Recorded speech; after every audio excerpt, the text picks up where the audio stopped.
especial é realizado em conjunto com o Museu da Imagem e do Som de São Paulo e conta com a valiosa colaboração local, onde estaremos batendo um bom papo com Ziembinski. Seu nome? Zbigniew Marian Ziembinski. Local de nascimento? Wieliczka, uma pequena cidade perto da Cracóvia, na Polônia. Data? 17 de março de 1908. Filiação? Maria e Marian. Profissão do pai? Médico. Profissão da mãe? Mulher do fim do século, mãe, esposa, dona de casa. Algum artista na família? Eu creio que algum pintor. Fora disso, dizem que meu pai tinha muito talento para fazer teatro e fazia muito teatro amador, mas não sei se é certo. Quando você chega ao Brasil? Quando eu cheguei, no dia 16 de julho de 1941, às 5 da tarde. Profissão atual? Ator e diretor. Ziembinski, para a feitura do programa, nós trouxemos inúmeras perguntas realizadas por diversos de seus amigos. Gente vinculada ao teatro, gente vinculada à literatura e à imprensa escrita. Gente que o acompanhou nas diversas fases de sua carreira brasileira. Eu tenho certeza que as suas respostas nos auxiliarão a conhecê-lo melhor, tanto como artista quanto ser humano. Primeira pergunta é dirigida a você pelo professor e crítico teatral Décio de Almeida Prado. Ziembinski, eu gostaria de saber realmente alguma coisa a respeito da sua formação na Polônia. Quando você estreou como diretor aqui no Brasil, foi dito por muitas pessoas que você já teria uma experiência anterior de teatro expressionista, talvez por influência do teatro alemão ou do teatro russo sobre o teatro polonês. Eu gostaria que você esclarecesse exatamente essa questão, isto é, alguma coisa que você trouxe da Polônia te ajudou exatamente a montar a primeira peça que você dirigiu no Brasil? Qualquer diretor desta época do teatro já trazia, especialmente diretor na Polônia, uma formação completa de ser diretor. E eu era um deles. Forçosamente, não somente o meu estilo particular, como também todas as influências que poderiam, naquele tempo, cruzar os problemas do teatro, não me eram distantes. E eu presenciava a existência deles e, de uma certa maneira, absorvia aquilo que achava interessante dentro desses problemas. Portanto, chegando ao Brasil, como diretor já completamente formado na Europa, no caso particular da Polônia, e eu trazia uma bagagem completa de um realizador de um espetáculo teatral, além da minha particular personalidade ou estilo que eu poderia ter como diretor do teatro. Ziembinski, como, quando e por que você veio para o Brasil?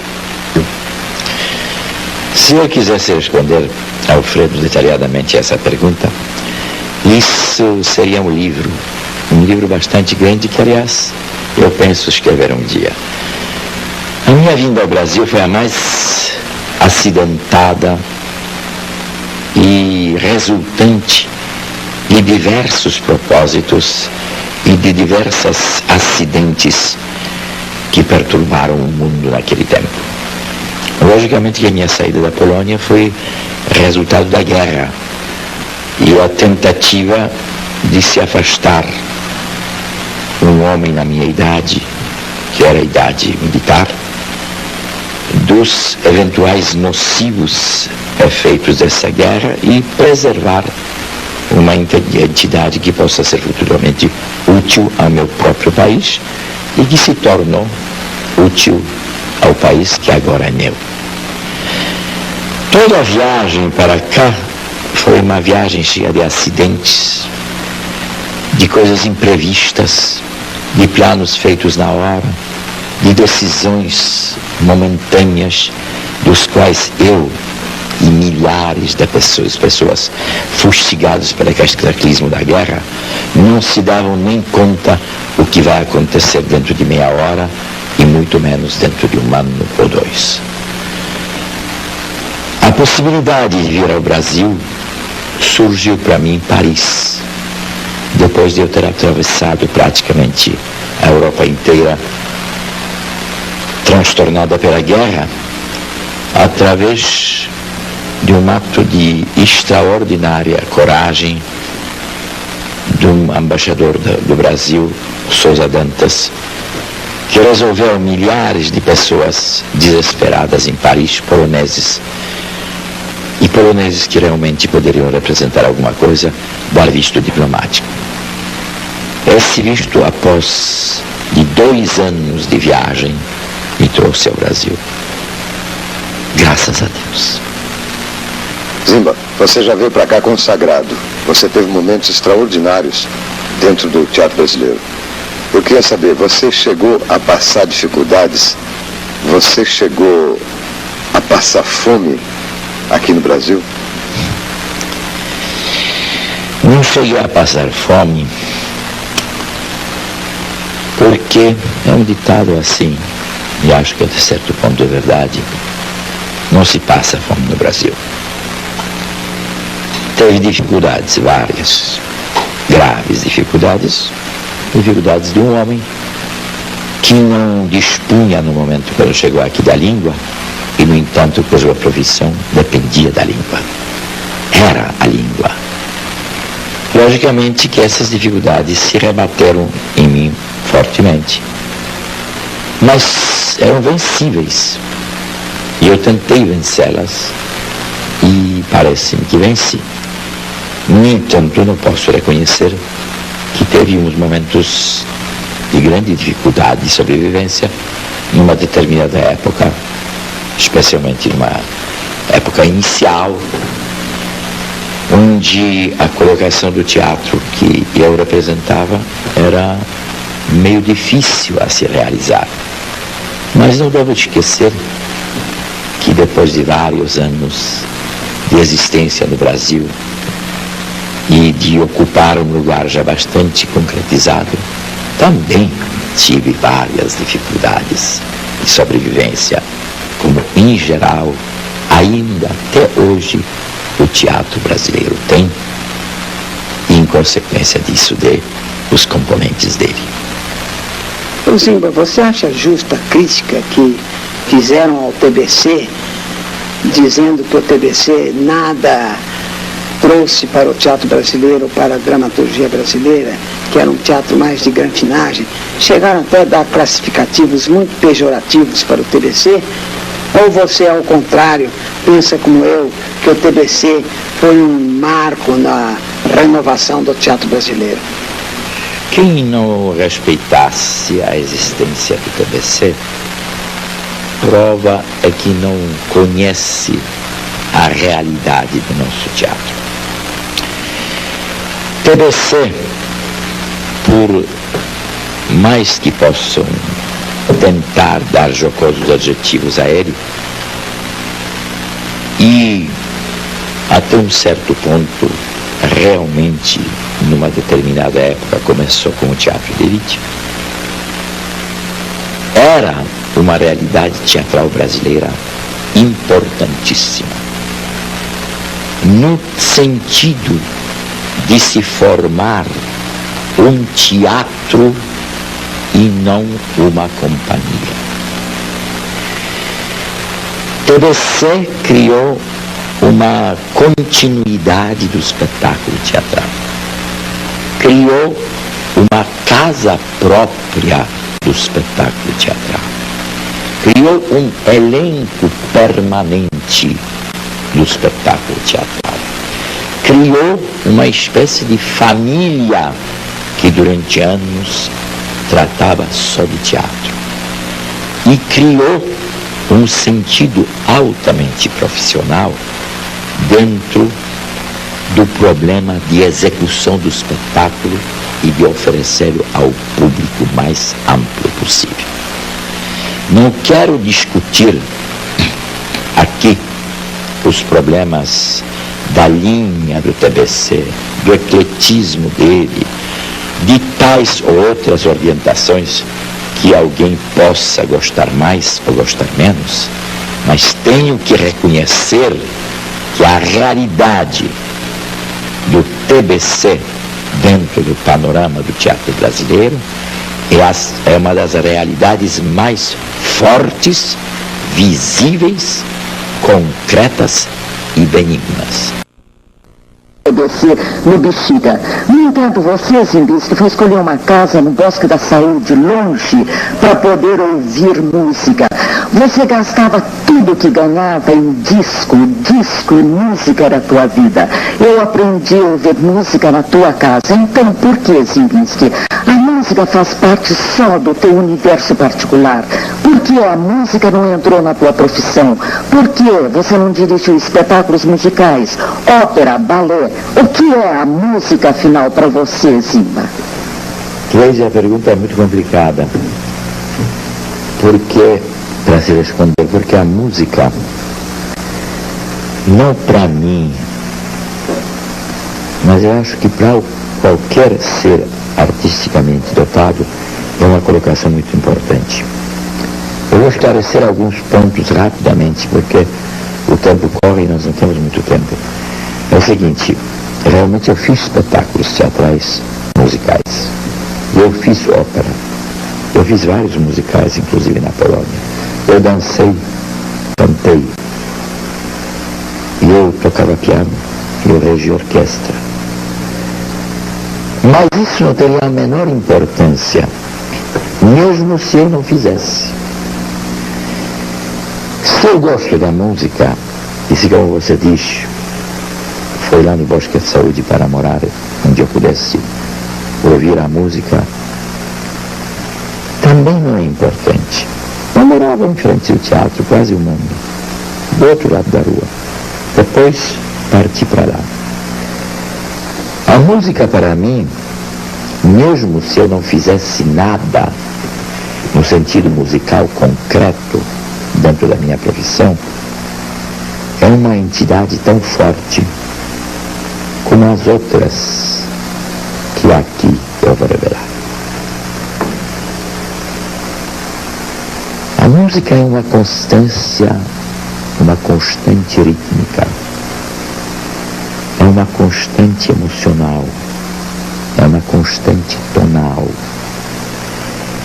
é uma constante composição sonora que se efetua em tudo. Nós chegamos a fazer a música concreta. Ela se realiza em tudo. Eu não acredito que haja um pintor que não tenha consciência musical. O Einstein era altamente dotado musicalmente e tem a consciência plena da música. E quem sabe se a ciência dele teria ido tão longe se não tivesse tão dotado musicalmente. A música, para mim, no teatro, realizava-se após o espetáculo em ouvir sons que foram feitos para serem ouvidos como uma arte especificada. Durante toda a minha vida, no teatro, no palco ou fora dele, como a maioria dos seres, a minha realidade é musical. Tudo que eu falo, tudo que eu faço, tudo que eu me mexo, tudo que eu componho no ritmo musical. Portanto, não precisa fazer espetáculos musicais para sentir a opressão da música. Hoje começo a sentir a opressão da pintura. Volto à pintura depois de 50 anos. Volto a escrever. Talvez poesia, talvez não. Tudo isso é música. tudo isso é vibração, tudo isso é tom, tudo isso é cor, tudo isso é ritmo do universo, tudo isso é um potencial desconhecido. Portanto, a música para mim, além dos prazeres que pode me proporcionar como ser Gembinski, que tem um relaxamento e ouve coisas que gosta, e talvez entende até deles, onde ela se concretiza como a música, ela para mim, a mim, representa uma essência da vivência e se une com todas as artes que possam um dia ainda, como eu suspeito, brotar de mim, ou se não brotarem, pelo menos que existem em comunidade dentro de mim. Zimba, a gente que é ator sabe que existem mil maneiras de você trabalhar um personagem, um papel e tal. Será que você podia contar pra gente como é que você trabalha os seus personagens? Como é que você, lá na solidão da sua casa, você elabora os seus personagens? Eu sei que você, por ser um europeu, você tem que trabalhar sobre a palavra, ao contrário da maioria dos atores brasileiros que trabalham sobre, representando um texto português, trabalham sobre os conceitos, sobre a frase. Você é um ator que trabalha sobre cada palavra. Conta pra gente como é que é isso. Não é muito bem colocada essa pergunta, porque o problema é bastante sério. Além da toda e qualquer concepção que poderia existir, então onde a pessoa poderia buscar a essência da personagem dentro da conceituação, dentro do propósito, dentro de reflexo mental, dentro da colocação psicológica, dentro da colocação do problema, dentro de soluções que se apresentam entre os seres cercados na família do palco. Além de tudo isso, existe a assim chamada oficina. Existe o artesanato que a nossa arte é. Muitas vezes, quando eu falava com jovens atores, eu falei que existe uma grande diferença entre a naturalidade do botequim e a naturalidade do palco. Alguém disse muito jocosamente, e sem uma centelha de verdade, que a grande verossemelhança, a grande verdade é o artifício levado ao potencial absurdo. Realmente há alguma coisa naquilo. A verdade do palco não é a nossa verdade da rua.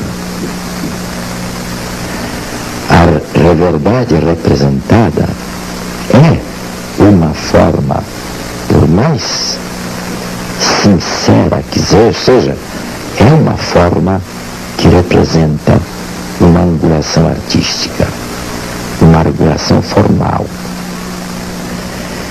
Então, esse poder de se levar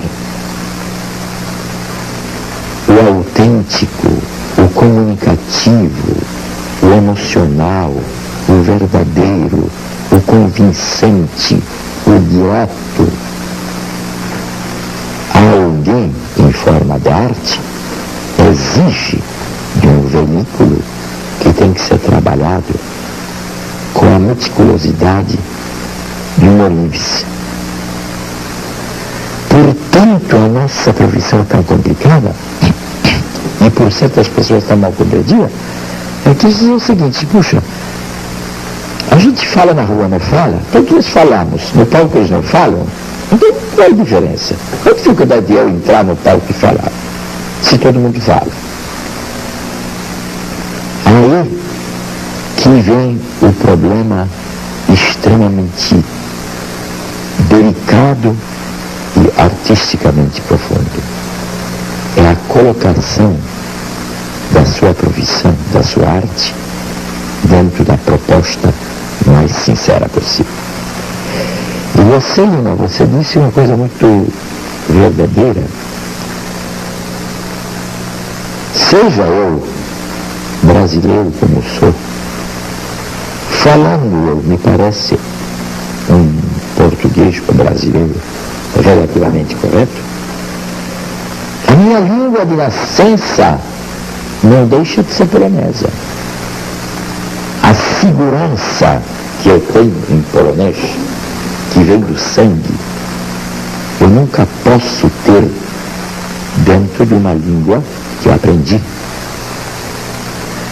Portanto, o meu trabalho, além do trabalho composicional em cima de palavra, é a segurança da língua.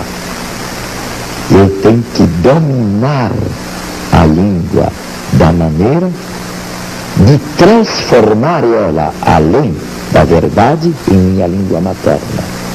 Aí que vem o trabalho minucioso em cima da palavra, da frase, do tom, para que seja inevitavelmente correto e brasileiro. Mesmo assim, algumas coisas faltam.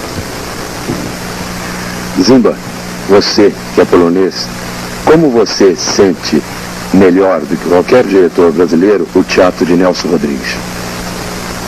Olha, me parece que o problema de eu sentir Nelson Rodrigues é um problema mais de temperamento do que praticamente da nação tal ou outra. E ele me é muito fraternal pela densidade enorme dramatúrgica que possui e para certa colocação poética, porque sem dúvida ele é poeta, poética e dramatúrgica muito forte que me é fraternal.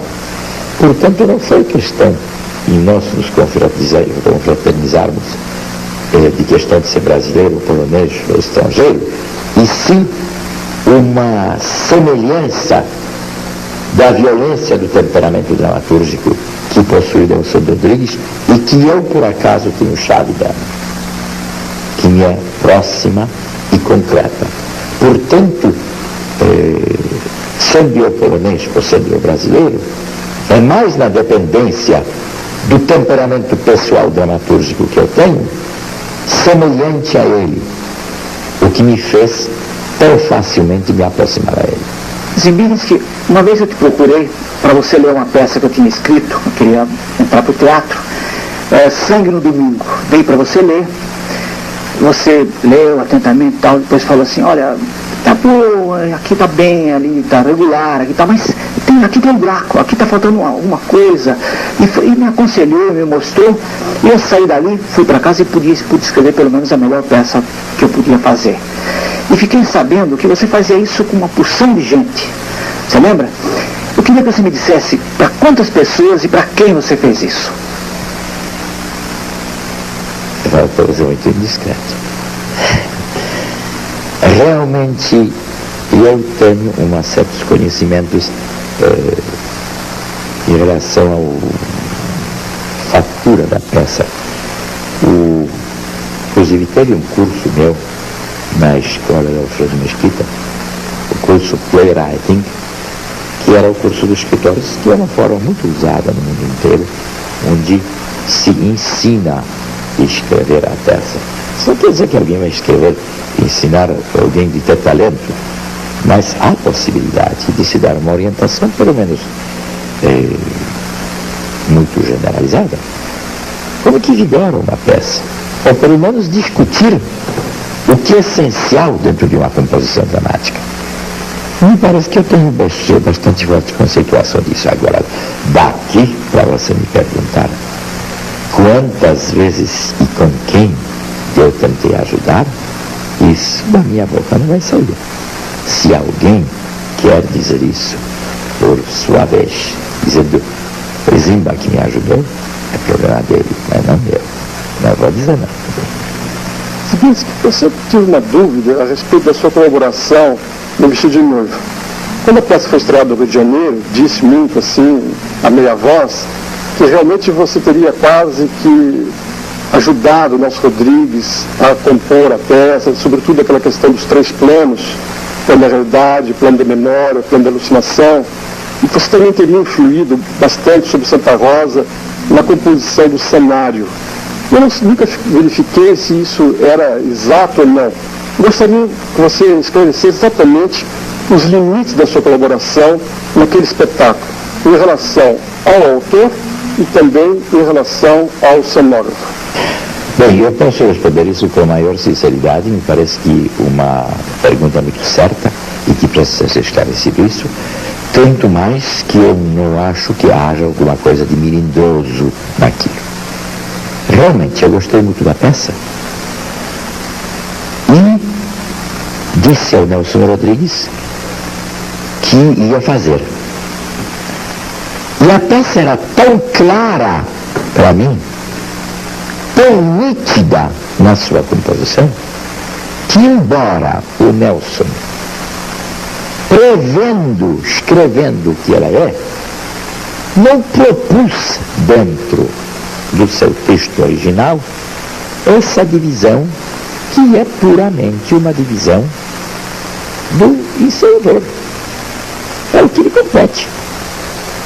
Então, para solucionar várias coisas, que inclusive no primeiro croquis do Santa Rosa, que eu vi nas mãos do Abadi Faria Rosa, um croquis de um cenário simultâneo realista, eu propus ao Santa seguir a mesma linha expressionista e fazer o cenário completamente abstrato e real, seguindo a linha dos 3 planos. Portanto, realmente, houve uma interferência dentro da peça nesses 2 setores, de cenografia e de texto, da colocação de ordenação do texto, minha, mas uma interferência do ensaiador. O que era formidável e o que era, ao meu ver, a grande vitória, é que o autor e o cenógrafo reconheceram isso como uma forma justa e certa da peça e adotaram a ela essa forma como a forma do original literário.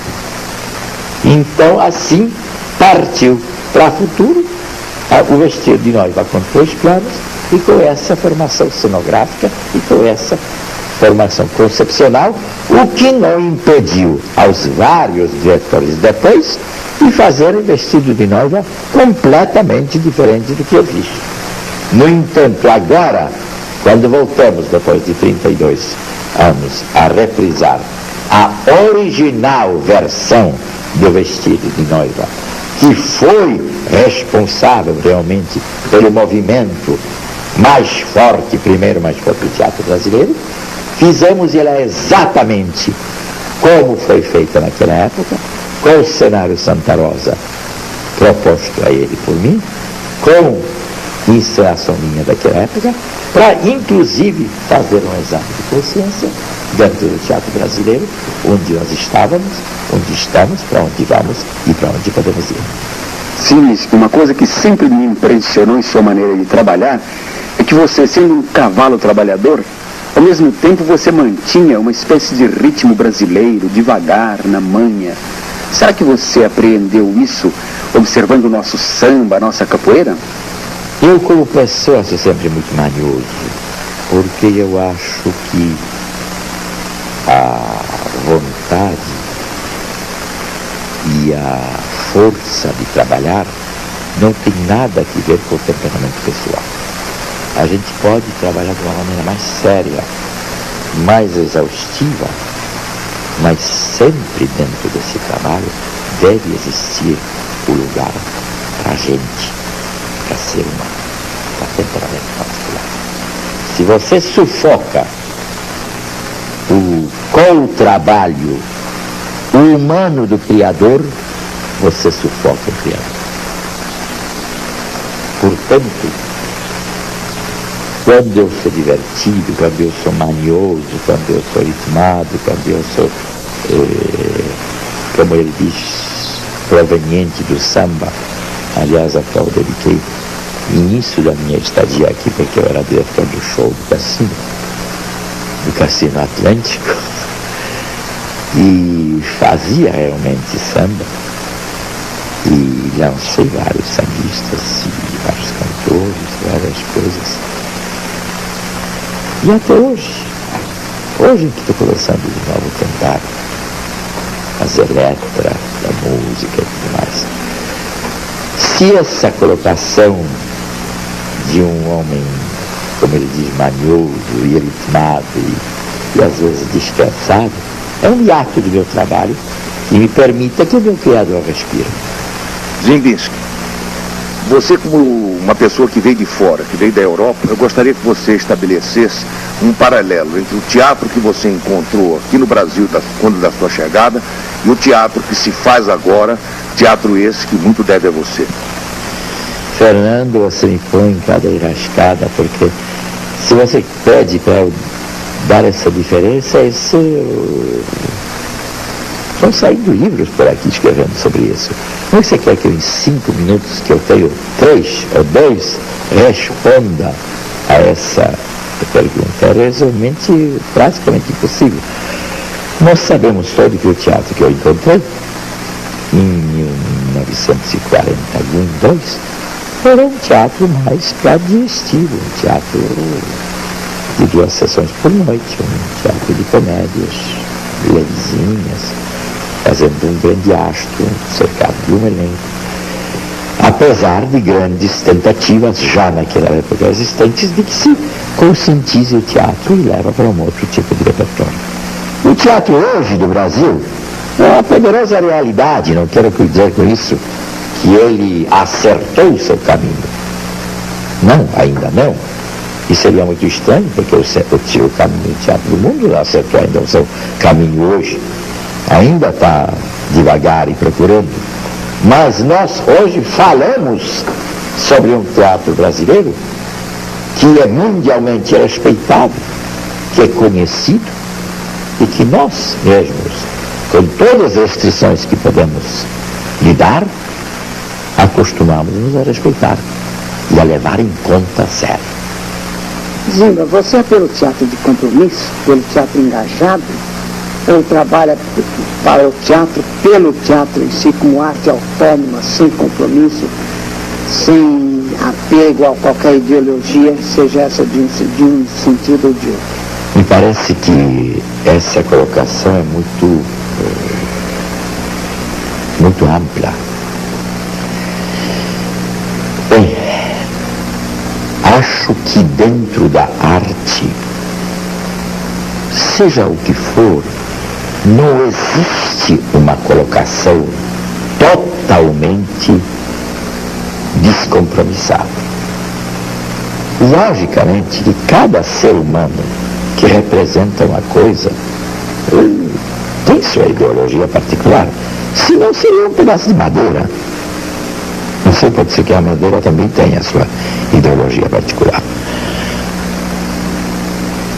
Mas cada um de nós tem uma ideologia, tem uma colocação humana, tem algo para dizer, tem tal outro sentimento que o move, tal outra proposta a dar, especialmente hoje, quando estamos praticamente no teatro da proposta.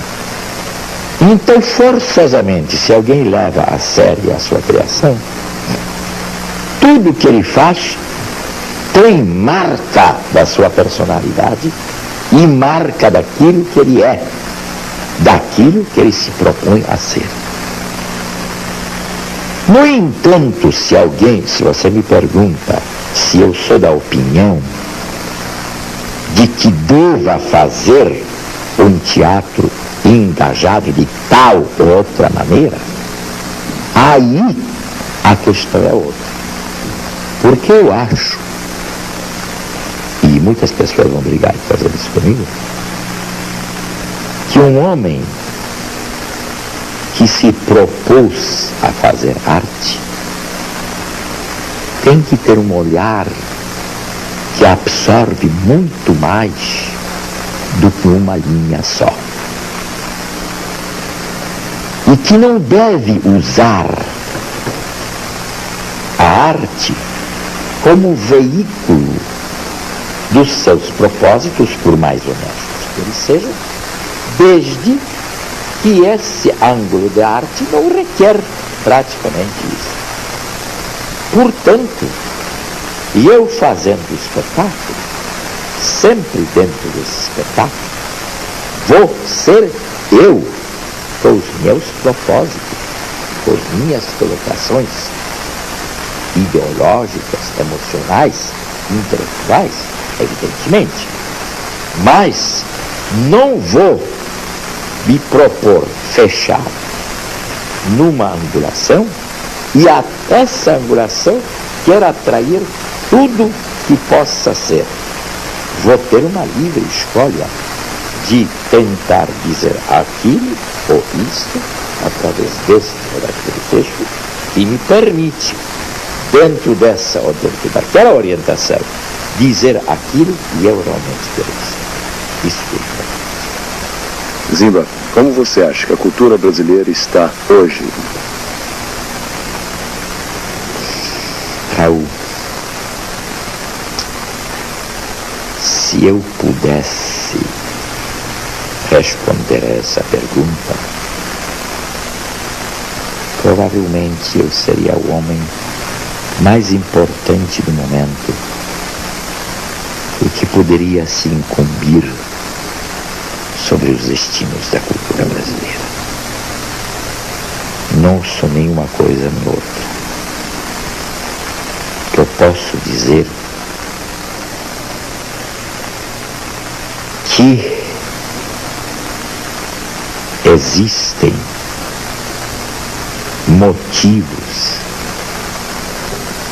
para que nós nos alegrássemos dentro de nós mesmos sobre as possibilidades e sobre um futuro muito propício da nossa colocação cultural brasileira, respeitando as várias circunstâncias que ela possa requerer, para poder realmente atingir aquilo que ela essencialmente, dentro do poder criativo da nação, contém. Destinos disso medidos em tempo, em prazo, ou em tamanho, ou em características, não me é possível dar. E duvido que haja alguém neste momento que sinceramente, subscrevendo-se debaixo da sua resposta, te responderá. Pergunta de Fernanda Montenegro. Zimbinski, me fale de você, pai, de você reencontrando seu filho.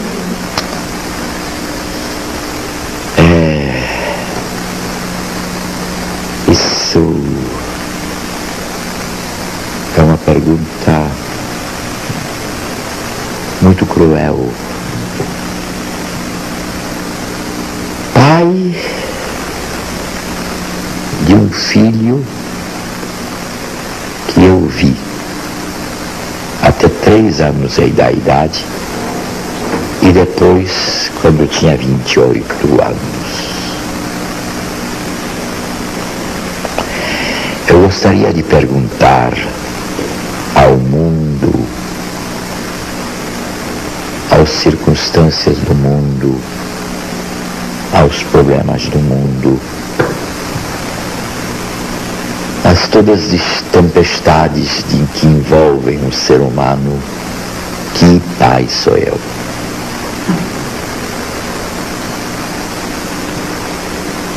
O que foi dado me fazer como ser humano para ser pai?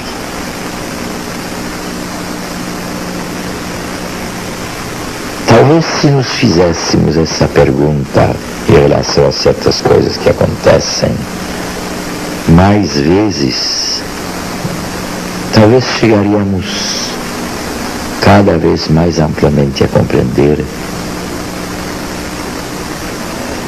que maneira certos cataclismos ocasionados pelos tais outras razões alejam o ser humano e o mutilam. Eu sou pai de um jovem ator. Vi-o representar 3 vezes na minha vida. O mundo permitiu-me ser o pai. Não vamos falar sobre isso, Fernanda. Última pergunta, Ziembinski. Há 30 anos que eu conheço Ziembinski, artista, diretor, iluminador, amante de fotografia, apaixonado pela música, mas também Ziembinski muito apaixonado por prazeres materiais, um bom prato, um bom vinho e uma vida passional muito grande. E de repente, Ziembinski, você me surpreendeu na doença da Cacilda. Quando um dia você foi me procurar e me pediu uma mecha de cabelo da Cacilda para rezar, para pedir ajuda espiritual para que ela se salvasse. E eu me surpreendi porque não conhecia. O que é você, Ziembinski? Religioso? Você acredita? Você sempre teve fé? E o que é para você, Ziembinski? A vida e a morte. Você quer que eu responda quem eu sou? É a pergunta que eu me faço muitas vezes e que provavelmente todos nós nos fazemos. Quem somos nós? Quem sou eu? É uma pergunta muito difícil a responder. O que é mais fácil a responder é dizer o que existe dentro de mim e do que eu vivo. Realmente tudo isso que você diz é verdade. Mas não é verdade minha. É verdade da vida. É verdade de uma amplitude daquilo que nós chamamos a vida. Se você acha que eu gosto de música, gosto de pintura, gosto de poesia, gosto de vinho, gosto de comer, gosto de tudo que é merecedor de se gostar, se eu romantizo, se eu sou concreto, se eu sou vulgar às vezes, que eu sou poético, se eu me zango, se eu sou doce, se eu sou mau caráter, se eu sou bondoso, tudo isso faz parte desse núcleo que é a vida. A questão é de se propor a viver, de se querer viver, automaticamente aceitar com todos os S's e R's as condições daquilo que é vida, os sintomas daquilo que é a vida, as suas características. Então, não quer dizer que assim alguém não se queixe da vida má, ou que se vanglorie da vida boa. Não é vantagem nenhuma nem outra. É a existência. É muito mais valiosa, por pior que seja, do que a falta de existência. Falta de existência não é a morte. A morte é outra face da vida. Se não tivesse a morte, não teria vida. A morte é outra face da vida, tão aceitável como a vida. Se eu tenho vontade de morrer, não. Por quê? Porque tenho vontade de viver. viver, eu tenho que saber que eu vou morrer. O problema é aceitar a maturidade da morte. Chegar a ela em paz, consequente, sabendo que existe o fator que completa a vida, que é a minha morte. Será que é possível separar isso da colocação extramaterial e de acreditar nas forças que nos levaram a existir, que talvez são responsáveis pela nossa existência?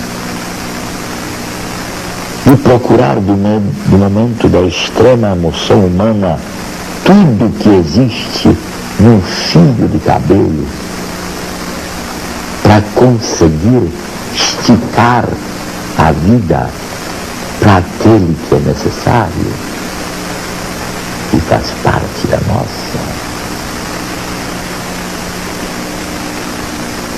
Isso não é misticismo. Isso não é religião. Isso não é crença. Tudo é crença.